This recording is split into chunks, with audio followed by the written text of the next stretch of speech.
Good evening. একটা প্রতিযোগিতার আয়োজন করা হয়েছে।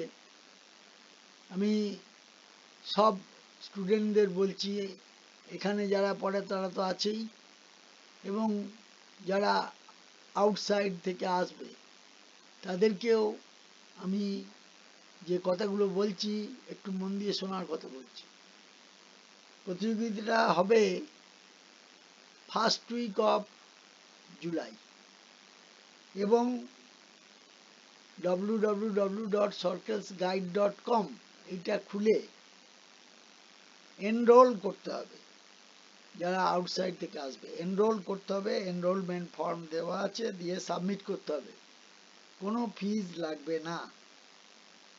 এবং ক্লারিক্যাল লেভেলের পরীক্ষা হবে। ফার্স্ট উইকে যে পরীক্ষাটা হবে ক্লারিক্যাল লেভেলের পিলির পরীক্ষা হবে। তাতে ইংরাজিতে থাকবে 30টা প্রশ্ন, রিজনিংয়ে থাকবে 35টা প্রশ্ন, আর অঙ্কে থাকবে 35টা প্রশ্ন।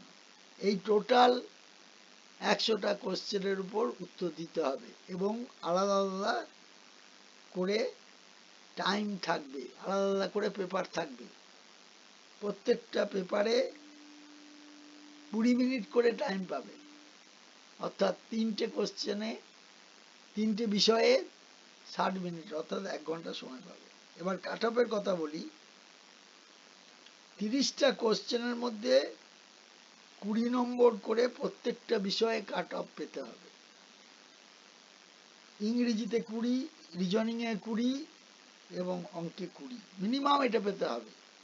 এইবার টোটালের উপর একটা কাট অফ যেটা ছিল গত বছরে সেটা পেতে হবে। জেনারেল এবং ওবিসি 87.75 প্রিলিমিনারিতে এইটা পেতে হবে, আর যারা এসসি আছে তাদের ক্ষেত্রে 80.25 পেতে হবে।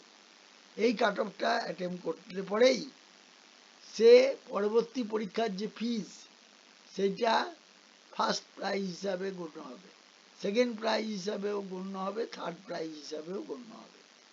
এই 3টে প্রাইজ থাকবে।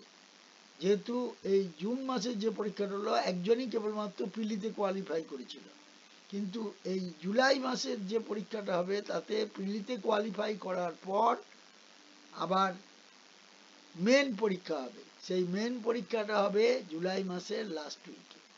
ফার্স্ট উইকে হবে পিলি, লাস্ট উইকে হবে তোমার মেন পরীক্ষা।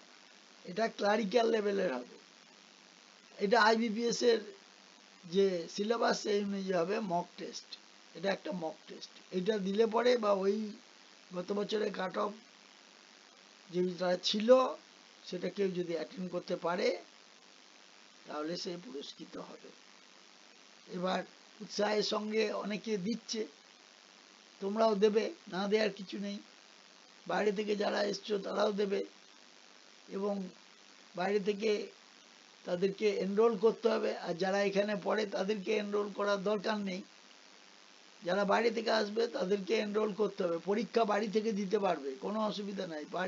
বাড়ি থেকে পরীক্ষা দিতে পারবে, কোনো অসুবিধা নেই। কারণ যখন পরীক্ষাটা দেবে তখন আমাকে বলবে যে পরীক্ষাটা দিচ্ছি, তাহলে টাইমটা নোট করব, পরীক্ষার টাইমটা আমি নোট করব।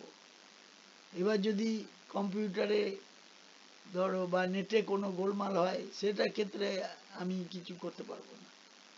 সার্কেলস গাইড এর ব্যাপারে কোনো কিছু করতে পারবে না, সেটা ইন্টারনাল ব্যাপার, তোমার নিজেদের ব্যাপার। কিন্তু টাইমটা আমাকে বলতে হবে যে আমি এখনই বসছি, এই সময়ে বসছি। আগের বারেও এরকমভাবে টাইম নিয়ে নিয়ে করা হয়েছিল, এবং সোশ্যাল মিডিয়া এই পয়সাটা কিছুটা কন্ট্রিবিউট করবে।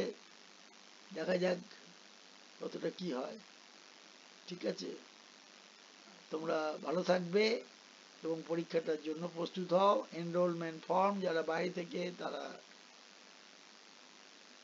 ফিল আপ করো, করে সাবমিট করো, তাহলে তাদের সঙ্গে যোগাযোগ করে নেবো। কারণ ওখানে ফোন নাম্বারও দেওয়া থাকবে, দিতে হবে মোবাইল নাম্বার, মোবাইলের নম্বরে যোগাযোগ করে নেওয়া হবে।